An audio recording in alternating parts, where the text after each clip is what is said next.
मैं गरिमा अग्रवाल आप सभी का वंदन करती हूँ, अभिनंदन करती हूँ। आज हम आपके लिए लाए हैं माही जोत पर सुनने वाली साहूकार साहूकारनी और चौथ माता के तिलकुट्टे की कहानी तथा गणेश जी और देवरानी जेठानी की कहानी। तो आइए सबसे पहले सुनते हैं चौथ माता की तिलकुट्टे की कहानी। एक साहूकार साहूकारनी थे। वह धर्म पुण्य को नहीं मानते थे, इसके कारण उनके कोई भी बच्चा नहीं था। एक दिन साहूकारनी पड़ोसी के घर गई। उस दिन सकट चौथ थी। वहां पड़ोसन सकट चौथ की पूजा करके कहानी सुना रही थी। साहूकारनी ने पड़ोसन से पूछा कि तुम क्या कर रही हो। तब पड़ोसन बोली कि आज चौथ का व्रत है, इसीलिए कहानी सुना रही हूँ। तब साहूकारनी बोली कि चौथ का व्रत करने से क्या होता है। तब पड़ोसन बोली इसे करने से अन्न धन सुहाग पुत्र सब मिलता है। तब साहूकारनी ने कहा यदि मेरा गर्भ रह जाए तो मैं 1.25 सेर का तिलकुट करूंगी और चौथ का व्रत भी करूंगी। चौथ माता की कृपा से साहूकारनी के गर्भ रह गया तो वह बोली कि मेरे लड़का हो जाए तो मैं 2.5 सेर का तिलकुट करूंगी। कुछ दिन बाद उसके लड़का भी हो गया। तब वह बोली कि हे चौथ माता, मेरे बेटे का विवाह हो जाएगा तो मैं 5.25 सेर का तिलकुट करूंगी। कुछ वर्षों बाद उसके बेटे का विवाह भी तय हो गया और उसका बेटा विवाह करने चला गया, लेकिन उस साहूकारनी ने तिलकुट नहीं किया। इस कारण से चौथ माता क्रोधित हो गई। तब चौथ माता ने सोचा कि जब से इसका गर्भ ठहरा है तब से ये तिलकुट बोले जा रही है, लेकिन एक भी तिलकुट नहीं किया। उधर बेटे के 3 फेरे हुए और चौथे फेरे में चौथ माता गाजती घोड़ती आई और बेटे को उठाकर पीपल पर ले जाकर बिठा दिया। इधर विवाह में हाहाकार मच गया और सभी वर को खोजने लगे, लेकिन वह नहीं मिला। हताश होकर सारे लोग अपने अपने घर को लौट गए। थोड़े दिनों में गणगौर आई। सभी लड़कियां गणगौर पूजने जाने लगी। सभी लड़कियां गणगौर पूजने के लिए जंगल में दूब लेने गई। तभी पीपल के पेड़ में से आवाज आई कि आ मेरी अर्धब्याही। रोजाना यह बात सुनकर वह लड़की सूख कर कांटा होने लगी। एक दिन लड़की की माँ ने कहा कि मैं तुम्हें अच्छा खिलाती हूँ, अच्छा पहनाती हूँ, फिर भी तुम सूखती क्यों जा रही हो। तब लड़की ने अपनी माँ से कहा कि वह जब भी दूब लेने जंगल जाती है तो पीपल के पेड़ से एक आदमी बोलता है कि आए मेरी अर्धब्याही। उसने मेहंदी लगा रखी है, सेहरा बांध रखा है और दूल्हे के कपड़े पहने हैं। तब उसकी माँ ने पीपल के पेड़ के पास जाकर देखा तो देखा कि यह तो उसका ही जमाई है। तब उसने जमाई से कहा कि आप मेरी बेटी को अधब्याही करके यहाँ क्यों बैठे हैं। साहूकारनी का बेटा बोला कि मेरी माँ ने चौथ माता का तिलकुट बोला था लेकिन नहीं किया, इसीलिए चौथ माता ने नाराज होकर मुझे यहाँ बैठा दिया। यह सुनकर उस लड़की की माँ साहूकारनी के घर गई और उसने पूछा कि तुमने सकट चौथ को कुछ बोला है क्या। तब साहूकारनी बोली कि तिलकुटा बोला था। उसके बाद लड़की की माँ ने उसे सारी बात बताई। तब साहूकारनी बोली कि मेरा बेटा घर आ जाए तो मैं 2.5 मन का तिलकुट करूंगी। तब चौथ माता ने प्रसन्न होकर उसके बेटे को फेरों में लाकर बैठा दिया। बेटे का विवाह धूमधाम से हो गया। जब साहूकारनी के बेटा बहू घर आ गए तब साहूकारनी ने 2.5 मन का तिलकुट्टा किया और बोली कि हे चौथ माता, आपके आशीर्वाद से मेरा बेटा बहू घर आए हैं, जिससे मैं हमेशा तिलकुट करके व्रत करूंगी। इसके बाद सारे नगर वासियों ने तिलकुट के साथ सकट व्रत करना प्रारंभ कर दिया। हे सकट चौथ, जिस तरह साहूकारनी के बेटे बहू को मिलवाया वैसे ही हम सबको मिलवाना। इस कथा को कहने वाले को, सुनने वाले को, हुकारा भरने वाले को, सबको मिलवाना, सबकी मनोकामना पूरी करना। तिलकुट चौथ की गणेश जी की कहानी। 2 देवरानी जिठानी थी। देवरानी धनवान थी, जिठानी बहुत गरीब थी। जिठानी गणेश जी की बहुत सेवा पूजा करती थी। वह रोजाना देवरानी के घर पर चाकी से आटा पीसने जाती थी और आते समय आटा छानने का कपड़ा ले आती और उसे पानी में घोलकर अपने पति को पिलाती और खुद भी पी लेती। उसका पति लकड़ी काटकर जंगल से लाता और शहर में बेचता था। जो कुछ मिलता उसी में गुजारा कर लेते थे। कुछ दिनों बाद एक दिन देवरानी के बच्चों ने देख लिया कि ताई थोड़ा सा आटा कपड़े में ले जाती है और ताऊ जी को घोलकर पिला देती है। यह सब बच्चों ने अपनी माँ को बता दिया। दूसरे दिन देवरानी ने जेठानी को हाथ धुलवाकर भेजा और कपड़े को रखवा लिया। जेठानी घर गई तो उसके पति ने पूछा कि आज आटा क्यों नहीं लाई। तो उसने कहा आज देवरानी ने हाथ धुलवाकर भेजा है। वह यह सुनकर गुस्से से लकड़ी बेचने चला गया। जाते समय पत्नी ने कहा था कि आज तिलकुटा चौथ है, तिल व गुड़ ले आना। उसने सुना नहीं और चला गया। अब सुबह से शाम तक उसकी एक भी लकड़ी नहीं बिकी। वह परेशान होकर घर आ गया।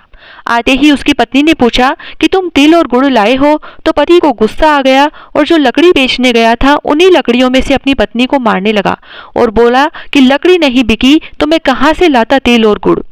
उसने गुस्से में पत्नी को बहुत मारा और घर से बाहर चला गया।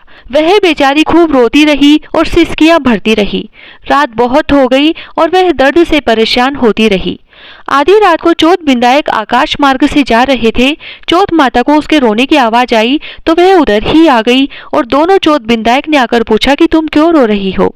तो उसने सारी बात बताई कि उसकी देवरानी ने आटा नहीं लाने दिया और उसके पति की लकड़ियां नहीं बिकी और उसने पति से तिल व गुड़ के लिए पूछा तो पति ने गुस्से में उसे बहुत मारा, इसीलिए रो रही हूँ। पूरे शरीर में दर्द हो रहा है। चौथ माता को दया आई। बिंदाई जी ने देखा कि वह बार बार गणेश जी को सुमर रही है तो गणेश जी ने कहा कि आज मैं घर घर में तिल बाफरा खाकर आया हूँ, इसीलिए मुझे निमटना है। उसने कह दिया कि महाराज टूटे फूटे मकान है, कहीं भी निमट लो। तब गणेश जी पूरे घर में निमट लिए और आकर वापस पूछे कि कहाँ पहुंचूं? तो जेठानी ने रोते हुए गुस्से में कहा कि मेरे माथे से पोंछ लो। गणेश जी ने उसके सिर में पोंछ लिया। उसका सिर हीरे मोतियों से जगमगाने लगा और पूरे घर में हीरे मोती जवाहरात सोना चांदी रुपए पैसे भर गए। जाते समय चौथ बिंदायक जी ने झोपड़ी के लात लगाई तो महल मालिया हो गए। सुबह दोनों जने उठे तो देखकर अचंबा करने लगे कि हमें तो पता ही नहीं लगा कि चौथ बिंदायक हमारे घर आकर चले गए। दोनों तराजू लाकर धन तोलने लगे और समेटने लगे। अब दोरानी ने देखा कि जिठानी जी अब तक काम करने नहीं आई तो बच्चों को देखने भेजा। बच्चों ने देखा कि ताई के बहुत सारा धन हो गया है। बच्चों ने ताई से कहा कि आप काम करने क्यों नहीं आई? तब ताई ने कहा कि आज तो तुम्हारी माँ को मेरे घर काम करने भेज देना। बच्चों ने आकर माँ को सारी बात बताई। तब वह दौड़ी दौड़ी जिठानी के घर गई और पूछने लगी कि यह धन कैसे आया।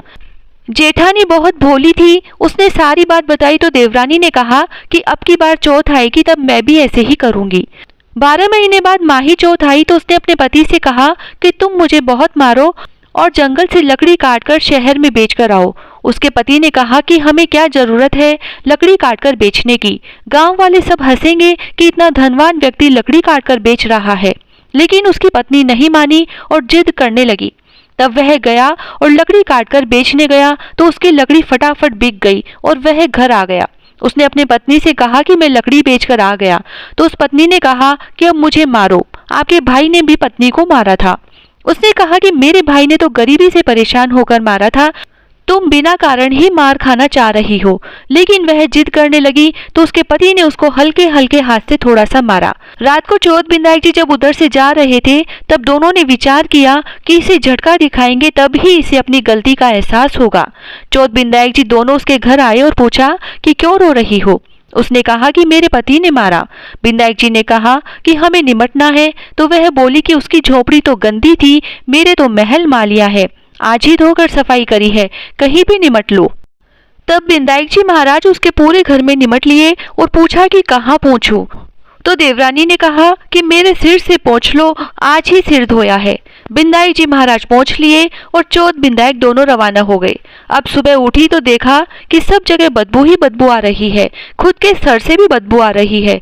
उसने जल्दी से स्नान किया और बड़बड़ाने लगी कि चौथ बिंदायक जी भी दोपड़े हैं, जिठानी को तो धन दिया और मुझे कीचड़ गंदगी दी, अब गंदगी को कौन समेटे।